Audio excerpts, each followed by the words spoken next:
ងមូលអត់មានស្លាកសញ្ញាបញ្ជាទិសទេយើងជំនីពីរជួបគ្នាមួយនៅក្នុងខ្សែរង្វង់មូលមួយទៀតនៅក្រៅខ្សែរង្វង់មូលតើយើងជំនីមួយណាមានសក្តិភាពជាងចឹងបងស្គាល់ស្លាកសញ្ញាបញ្ជាទិសអត់ស្លាកសញ្ញាបញ្ជាទិសគឺអានេះរៀងវាគឺមូលផ្ទៃវាពណ៌ខៀវរូបសញ្ញាខាងក្នុងវាខាងក្នុងហ្នឹងគឺពណ៌សមានបែងចែកជាសញ្ញាព្រួញនិងបែងចែកមានរូបយើងជំនីនៅក្នុងហ្នឹងបើបែងចែកជាសញ្ញាព្រួញគឺស្មើនឹងគេតម្រូវឲ្យបងទៅតាមទិសដៅដែលគេបានប្រាប់ហ្នឹងឧទាហរណ៍ថាបើសិនជារង្វង់មូលហ្នឹង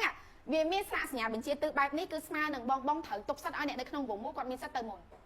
យល់បើសិនជារង្វង់មូលហ្នឹងមានស្លាកសញ្ញាបញ្ជាទិសហ្នឹងគឺស្មើនឹងគេឲ្យបងឯងទុកសិតឲ្យអ្នកនៅក្នុងរង្វង់មូលហ្នឹងគាត់មានសិតទៅមុនដូចចាក់ស្ដែងមានឯករាជ្យអញ្ចឹងគឺត្រូវទុកសិតឲ្យរង្វង់មូលទៅមុនហ្នឹងព្រោះដោយសារនៅក្នុងរង្វង់មូលមានឯករាជ្យមានស្លាកសញ្ញាបញ្ជាទិសហ្នឹងប៉ុន្តែ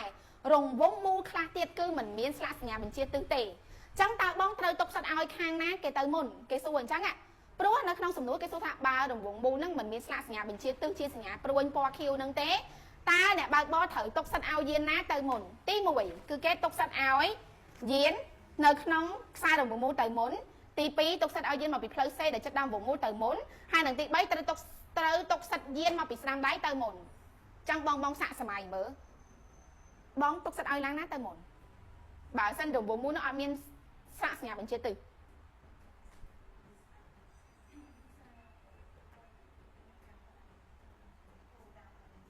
ក្នុងឬក្រៅ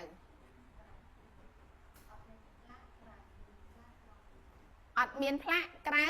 មានផ្លាកក្នុងឡូសិកតាបងចុះអ្នកផ្សេងទុកសិតឲ្យខាងណាទៅមុនអូស្ងាត់ចឹងអត់ដឹងហ្មងក្នុងវងមូលចុះបើមានសិតគេទុកសិតឲ្យក្នុងវងមូលឯហ្នឹងមានស្លាកគេទុកសិតឲ្យនៅក្នុងវងមូលឯហ្នឹងចុះបើអត់ស្លាកគេទុកសិតឲ្យខាងណាទៅមុនខាងស្ដាំគេសួរមួយនៅក្នុងមួយនៅក្រៅតែសំណួរគេសួ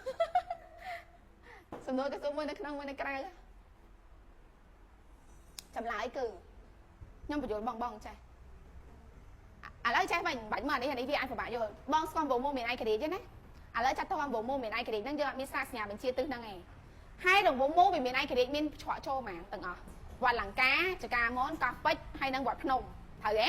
អញ្ចឹងនៅក្នុងរង្វង់មូលមួយទាំងអស់មានប៉ុន្មានកន្លងក្នុងចិត្តរង្វង់មូលនិងកន្លងមួយទៀតគឺនៅស្ដាំដៃមានណាកន្លង2កន្លងនៅក្នុងរង្វង់មូលមាន2កន្លងចិត្តរង្វង់មូលនិងកន្លងក្រៅរង្វង់មូលមួយទៀតដូចអញ្ចឹងក្នុងក្រៅអញ្ចឹងណាដូច្នេះការទុកសិតបើសិនអត់មានស្លាកសញ្ញាបញ្ជាទិសទេគឺស្ដាំដៃតគ្នាតែអានេះវងមូលណាបងបើកនៅកន្លងដែលជាប់វងមូលខ្ញុំបើកនៅស្ដាំដៃបងហើយស្ដាំដៃខ្ញុំគឺមានផ្លូវចូលតគ្នាមករហូតផ្លូវចូលរហូតចាឥឡូវជាក់ស្ដែងវងមូលមានឯករាជ្យហ្នឹងយើងបញ្ជីទៅមួយគ្រូពីវត្តលង្កាទៅហើយនៅក្នុងវងមូលវាមាន2កន្លងហើយស្រាប់ហើយមួយនៅក្នុងមួយនៅក្រៅខ្សែ2កន្លងហ្នឹងណាតោះមកមិនមានផ្លូវចូលបុកពីវត្តលង្កាទៅមួយទៀតមានន័យថាអ្នកនៅក្នុងហ្នឹងត្រូវទុកសិតឲ្យអ្នកនៅក្រៅខ្សែវងមូលបន្ទាប់មកទៀតអ្នកនៅក្រៅហ្នឹងត្រូវទុកសិតឲ្យអ្នកមកពីវត្តលង្កាចូលទៅយល់ចឹងពេលដែលអ្នកវត្តលង្កាហ្នឹងគាត់ចូលទៅហើយបងត្រូវទុកសិតឲ្យអ្នកមកពីចកាមនចូលមកអ្នកចកាមនចូលមកបងត្រូវទុកសិតឲ្យអ្នកមកពីកោះពេជ្រចូលទៀតអ្នកកោះពេជ្រចូលត្រូវទុកសិតឲ្យអ្នកមកពីវត្តភ្នំចូលអ្នកវត្តភ្នំចូលត្រូវទុកសិតឲ្យអ្នកមកពីវត្តលង្កាចូលគឺស្មើនឹងស្ដាំដៃតគ្នា